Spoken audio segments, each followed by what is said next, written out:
Welcome to the HEARTS Entwined podcast. In this podcast, we'll be having discussions around the secrets which attract lasting, healthy, fulfilling relationships, creating a healthy mindset, and what women should know and understand about men. Introducing your host, Lyn Smith, the Queen of Hearts, relationship expert, trainer, speaker, and best-selling author of the Cupid's Bow technique.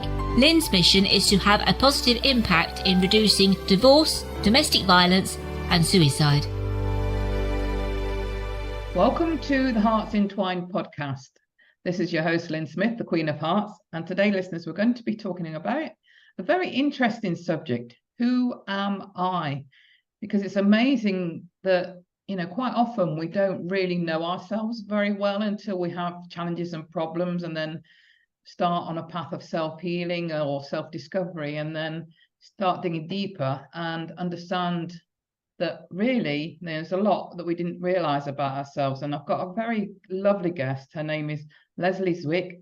She's a mindset and energy coach, and she's a real good expert to talk to on this particular subject. So welcome, Lesley.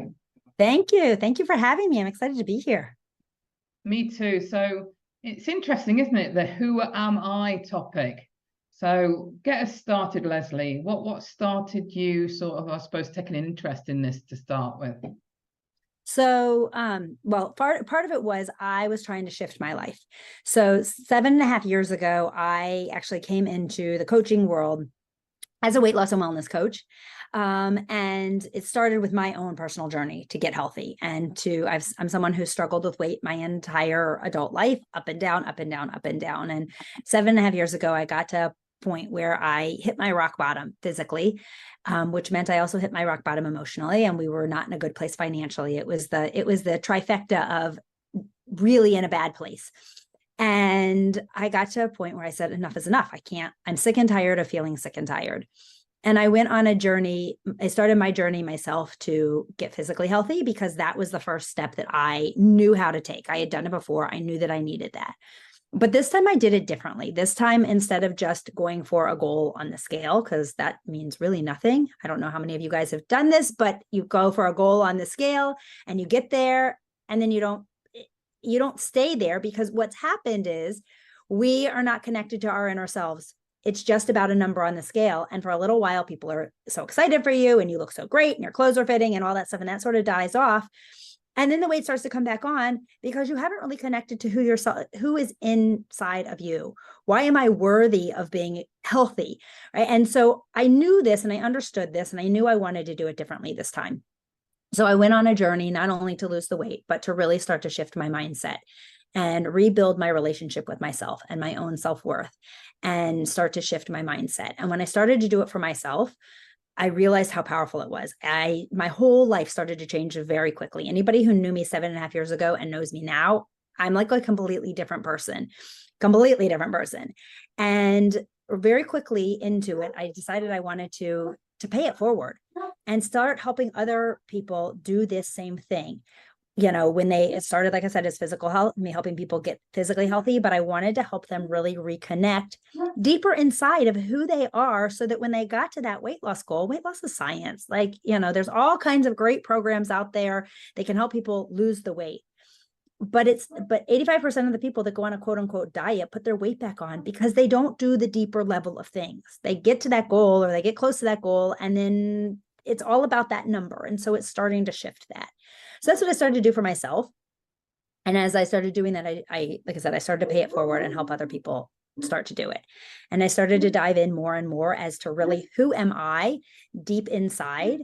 And I learned that once I started doing that and really connecting with that core piece of me, I then started connecting much more deeply with other people because I could understand who I was and who I am. And I'm still learning this 7.5 years into this. I'm not done, but my relationship with my husband got better. My relationship with my kids got better. My relationship with my friends got better. My relationship with my clients got better because I could stand in my own power.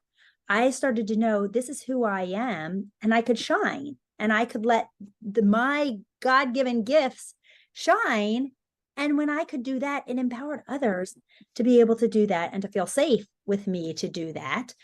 And everything changed. And through that, over the last 7.5 years, I've helped a lot of people start to do this. And I've built, as you know, I have a weight loss and wellness program, but I also have built a whole mindset shifting program to help people start to recognize, who am I inside? What are my true strengths? And the things that are not my strengths, how can I shift those? How can I either shift my attitude around them? How can I improve them? Or how can I just not let them control me? Because that's all energy. Our thought processes about ourselves is energy. And if it's not serving us, we can shift that out. So, you know, teaching people how to begin to do that. Excellent. Love your story, Lesley. It's so inspirational, and I can relate to it. You know, I've been one of those women that have yo-yoed up the scales, because not only I think quite a lot of us put the weight back on, but they put more. Yep. That is exactly what happens. We lose it and then we put it on and then more, because then we're feeling lousy about ourselves. You know, we've tied our self-worth to that number. And then when we can't stay at that number, when we struggle with that number, then we feel lousy. So we go back to the old bad habits of eating to comfort ourselves and doing all the old things, and it comes back on even more. So that's very common. Absolutely. But it doesn't have to be that way. Yeah, I agree. And I can remember actually reaching a plateau with weight loss. And I knew I looked great regardless. You know, I knew I looked great. You know, I got lots of compliments, and, you know, obviously was able to wear clothes that fit nicely and made me feel and look good. But do you know what? Internally, at that time, I can remember I wasn't happy still. You know, even though I was looking good, feeling great in terms of my physical appearance, I wasn't happy with the number on the scale. I still wanted to lose more. And it's so funny now, because I think to myself, you know, if I was that weight now, I've gained some weight back on now. So if I was back to that weight now, I'd be so much different in terms of my mindset towards it, and be so grateful and appreciative. Yep. I remember when not when I lost this weight starting 7.5 years ago, but the time before that, I had lost close to 100 pounds. Wow. And then, yeah, it took me about 2 years. I lost 100 pounds. And then I hit a plateau, and within 6 months, I had put 75 of that 100 pounds back on. And that's when I hit my rock bottom 7.5 years ago and said, enough is enough. I'm not going all the way back to my 100 pounds. I'm not letting that happen. But I remember my thought process during that time period when I was losing that 100 pounds. I remember like clothing that I would put on. And in my head, I was saying, I'm a fraud. I'm a fraud. I'm a fraud. Right? Like it just didn't, it was not me, right? Or I didn't believe it was me, which is why my weight came barreling back on. Because in my head, I'd look, you know, in the mirror, I still looked in the mirror, and it takes a long time for our mental picture of ourselves to show up. Like when we see it, when we look in the mirror, we still see the old version of ourselves, both ways, going up or down. But people would compliment me, people would say what, and in my head, that was going on. That was the conversation. The negative self-talk is I'm a fraud. And so that held me back. And so when I did it again, the next time, I had to shift that. I had to shift that connection to who I am inside, that no, I'm not a fraud. I'm working really hard for this, and I deserve this. I'm worthy of being healthy. I'm worthy of the things that God has given me, and I'm worthy of living a healthy life. And I had to redefine how I looked at what is healthy also. You know, when I started it, healthy was a specific number on the scale. Well, that number, all that is our gravitational pull to the earth. It doesn't mean anything. You know, when you start, if somebody starts at 250 pounds and they get down to 199, and we celebrate because they're in what we call Wonderland, right? In the 100s, we've gotten out of those twos, and they feel amazing at 199, and then they keep going down, right? Maybe they get to 175, and then some life happens and it starts coming back, and they get back to 199 again. And then they feel miserable because it's going the other direction. It's the same 199. There is no difference in that gravitational pull of the earth, but in our heads, it's different. But when you start to reconnect to who am I inside, that number doesn't have that same effect on you.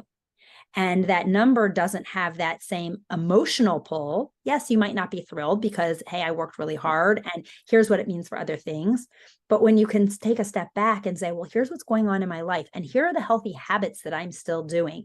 And here are, you know, and start to have that dialogue, and this number doesn't define me.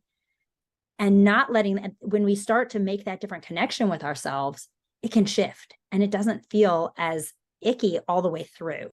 Right? It doesn't mean that we don't want to get back to that healthier weight for other reasons. There, to take care of our heart, to take care of our bodies, right? Those are, but we start to do it for different reasons. When we feel really good about who we are inside, we want to make healthy choices because we want to take care of our bodies, because we believe that we're worthy of being here on this earth longer, and we're going to do whatever we can do to control that, to take care of ourselves, to give ourselves, whatever we can do to stay around. And it just is it's a different mindset around it. And it takes time to build that. And it doesn't have to be, if you're listening to this and you're thinking to yourself, oh, I've made those sorts of mistakes and had those similar self-talks, and this doesn't have to be about beating yourself up, just acknowledge we've all done it. You're not alone. And this is about empowering you by giving you different ways to reframe what your thoughts are and look at it through a different lens, so that, it doesn't impact you negatively going forward, isn't it? Absolutely. And you can start at any point, right? We all go through the negative self-talk piece of it. We all go through those pieces. And at any point in time, you can choose to stop. That's the powerful thing. We have a choice. We have a choice as to whether we let those things control us or whether we take control and say, no, this isn't true. And I can control this. I have a client who came to me last week and had a rough week, and the scale reflected the rough week. And they were so concerned. And I said, they said, what should I do this week? I said, all I want you to focus on this week are all the positive, your wins. I don't care about anything else. Let's focus on the wins, all the things that go right, all the things. And next week when we talk, it doesn't matter what the scale number is. I don't care, right? And that's what we want to start to shift away from. What are the things where I made really good choices that support myself? Where are good things, and not just in nutrition and exercise, but in everything.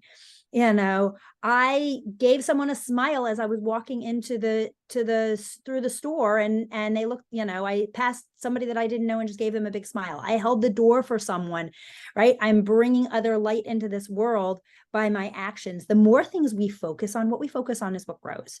So the more positive things that we focus on in our lives, the more we want more of that. The more we do more of that, the more that starts to drown out that negative self-talk that's going on in our heads. So, and that's really important to remember. If you're in a rough spot right now, stop and observe what's going on around you, and ask, what can I do to make a positive shift? One of my favorite children's books is The Little Bug That Went Cuckoo. And it's about this little bug that sneezes and the ripple effect it has around the world. And these little tiny actions that we do in our life, it has a ripple effect around the world. We have no idea how it affects people positively, but it's also affecting ourselves positively. Every time we smile, it releases endorphins into our brain that make us feel better. So using that, doing that, taking those steps forward and saying, I can control this. I'm in charge of how I feel.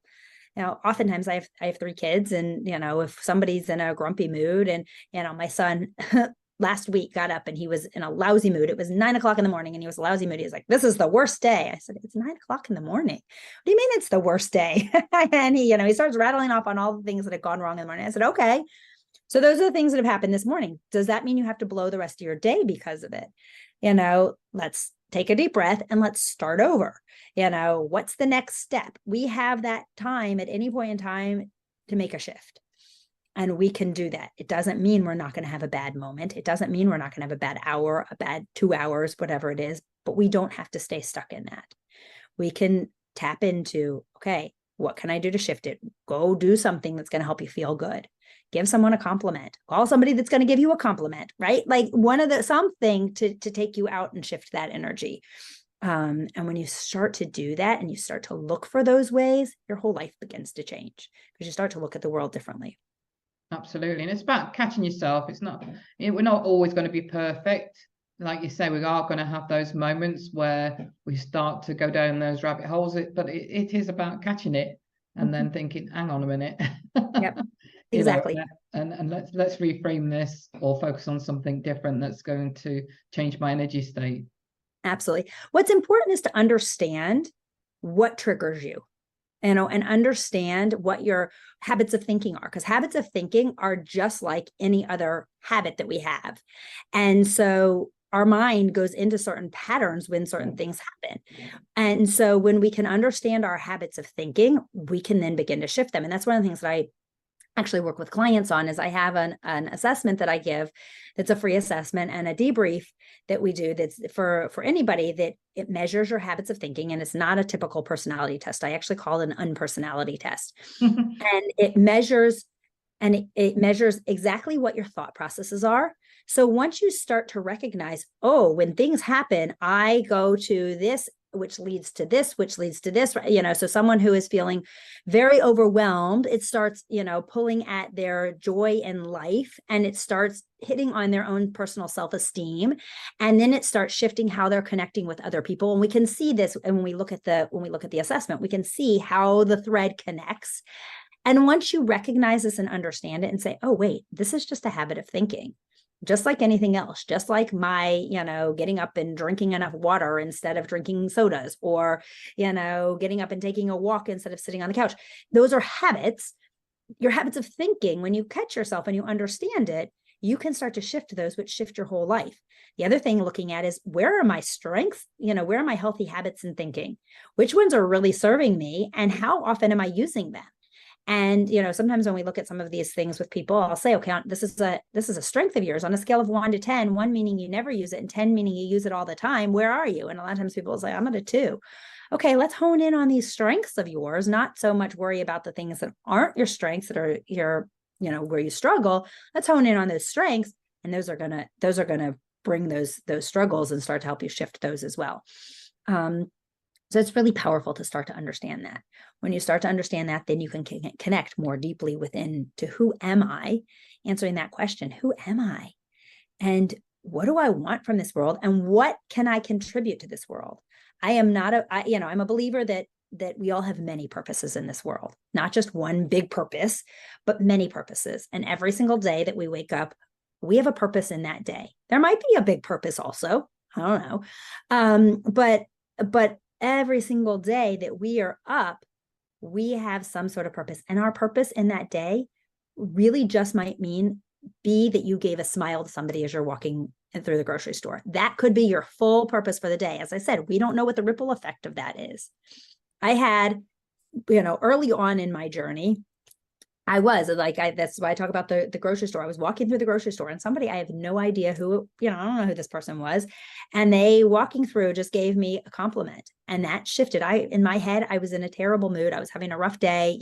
All the stuff was going on. All the negative self-talk was going on. And some random stranger gave me a compliment, and that shifted my whole day. And I felt so, like, it just made me light up. And I remember this was 7 years ago. It was early in my journey. And it just shifted my whole day. And I remember that person, I can guarantee, has no memory of passing me and giving me a compliment. It was a fleeting thing, but it made a big impact in my life. So remembering that those little things that we can do help other people shift. But we have to have the self-confidence. At that time, I was having a rough day. Wasn't in any place to give anybody any kind of compliments.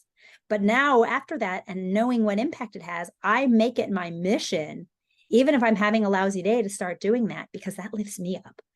And that shifts me. So if you're in a tough place, start looking at that. Like, what are the little things, and being open to receiving the little things from other people, because that's a big piece of it. If we're so closed off and so guarded, and have our, wall up, our protective wall up, as we all put protective walls up, it's completely normal and part of being human. But when we notice our wall is up, let it down a little bit. Let others in enough so that you can feel it, and you can feel the love that's coming from them. And, if they're have a negative, or icky energy to them, then put your wall up. Don't let that in. Let them have energy in, and help you start to shift. I think another good tip is something I learned, I think it was Oprah Winfrey, in fact, that said that she had this 17-second rule, when she felt challenged or had something on her mind that wasn't serving her particularly well. And that was to ask the question, is this going to matter in 5 minutes, 5 hours, 5 days, 5 weeks, 5 months? And, whatever the answer was, to keep repeating, you know, once she got to 17 seconds, there would be numerous no's. So then she could feel comfortable about letting it go completely. Yep. Exactly. Yeah, exactly. I love that. I've also heard that. And it's powerful. It's really powerful. And another piece to that to pay attention to is it takes 90 seconds for an emotion to run completely through our body from head to toe. And allow your body to feel that emotion. So many of us have been taught just to stuff it. Don't feel it, don't show it, hold it in, don't cry, don't, just, let it go, and people say, let it go, but they're not really letting it go. They're stuffing it and pushing it aside. But when we do that, we are holding on to the energy of that emotion. And we're giving that emotion a lot more power than it should have over our bodies, or that it needs to have over our bodies. So when we learn to honor the emotion, pay attention to it's there. If you need to scream, scream. If you need to cry, cry. If you need to, whatever it is, feel it. Let your body completely feel it, and it runs through us, and we can let it go and we can move forward. That's very similar to the 17-second piece, but this is giving that full 90 seconds. Really paying attention to that, and honor it. And then just let it go. Happy emotions, we don't have any problem with. We let those go through us freely. It's those ones that fear, anxiety, anger, hopelessness, helplessness, overwhelm, all of those things. And we let them consume us instead of honoring it and saying, I notice you're here, and I'm going to feel you for a minute, and I'm going to let you do your thing. And then I'm going to let you the energy pass on through, and then I'm going to move forward. And it takes practice. It definitely takes a lot of practice, but it's powerful when you can start to do that. Absolutely. And I'm glad you mentioned that, because I think if we do suppress emotions as well, somewhere down the line, whether that's days, months, or even years later, that will manifest itself in some sort of physical ill health, won't it? Yep, that's exactly what it does. When people have stomach aches and headaches, and even, my daughter right now is dealing with an issue in her knee. And some of the things that I do with clients is I help them release the emotions that we've trapped, that we've held onto, because that energy will stay in your body until you release it. And so, we've been working on it. And every time we go through a series of releasing those trapped emotions from her knee, she's like, oh, it feels better, and she has a bad habit of when she holds it, that's where her body stuffs it, is right to her knee. And so if you have an ailment that doctors are like, we can't figure this out, that's exactly what it is. And sometimes, even if they can figure it out, there's still trapped stuff there. So energetically, if we're going to talk energy, when something happens, when our body goes out of balance, first it goes out of balance energetically. And if it stays out of balance too long energetically, then it turns physical. And we have physical ailments from it, exactly like you said, stomach aches, headaches, muscle joints, muscle pain. It can turn into heart attacks. It can turn into anything, because our body's not functioning properly, because we're holding on to that energy. So first it goes out of balance energetically, and then it goes out of balance physically if we don't fix that energy. And then when we start to fix that energy, first it comes back into balance energetically, and then our body can heal and the physical can heal. So certain things, depending on how long it's been out of balance, some things, if it's quick, if it's something that hasn't been out of balance for too long, we can clear those emotions, and boom, those ailments will go away quickly. I see this all the time with clients. If it's something that's more acute and you're having real, there's something that really has to heal, it's going to take a little bit longer to heal. But that's how your body goes through that healing problem. Disease is dis-ease. It's dis-ease in the body. It comes from, we're all energy. We're 99.999% energy. And that's what those emotions are. They're energy. That's what everything is. Limiting beliefs, traumas, all of that, it's energy. And we can shift that. We don't have to hold on to that. We don't have to let it control us. We can take charge and release that and move forward from it. So it's definitely possible to get out of that place. Could you give it, for the benefit of the listeners that are interested in this, an example of what you do with your daughter when you're helping her release whatever's energy is around her knee, so they can get an idea? So I use a variety of different techniques. So sometimes I just I can tap into her, connect to her energy, and I can simply ask a series of questions to figure out what emotion is there and ask it if it's ready to be released, and we just release it. And sometimes we do that through breath work, and we do it through a variety of things. So sometimes it's as simple as that. Sometimes we'll do some visualization and visualize, what does it look like? I'll have her close her eyes and say, okay, what are you feeling? What does it look like? What color is it? And she'll give it a color. And what shape is it? And is it hard? Is it soft? Is it right? She'll completely objectify it. And then we ask it, what does it need? What is it looking for? And then we give it the energy of what it needs. And then we allow it and say, okay, do you need to be here anymore? And we can, she can visualize clearing it out, taking it, removing it. It really is different every time we do it, which is what's so fun, is that I never know what's going to pop up. It comes through conversation as to what's, what she's coming up with, or when I do this with clients, what's coming up. And usually that shifts stuff pretty fast. And sometimes it'll shift part of it, and they'll say, oh, well, now it feels like this. And so then we go through the same thing, those visualization pieces, and just literally just helping it, honoring it. Like, we're noticing it. We see you're there. What do you need? Why are you there? It's there to serve a purpose for us in some way, shape, or form. When we feel pain, that's the body giving a signal. Hello, there's something that needs to move. Hello, you can fix this. I like to explain it sort of as, our body is like a huge parking lot, and there are semi trucks that come in and out into these parking spots, in and out, bringing what our body needs. It brings in what it needs, and those trucks take away what it doesn't need. And when we have energy that's trapped there, old trapped emotions, limiting beliefs, traumas, whatever it is, we've got that energy, and it's taking up a parking spot. And so maybe it's just taking up part of the parking spot, and the truck can get partially in, or a little car can get in, but it can't do what it needs to do. And when it sits there for too long, and that truck can't get in and out and in and out, it starts blaring its horn, going, hell, beep, beep, beep, I'm here. And that's when we start to feel the pain. That's when we start to feel the dis-ease. And as soon as we clear it out and that parking spot is open, then the body goes, truck can get in and it can do what it needs to do. So like I said, sometimes that's immediate relief. And because it can get in, it can do its thing right away. Sometimes then we've done physical damage, and we have to and it has to heal. It has to process, and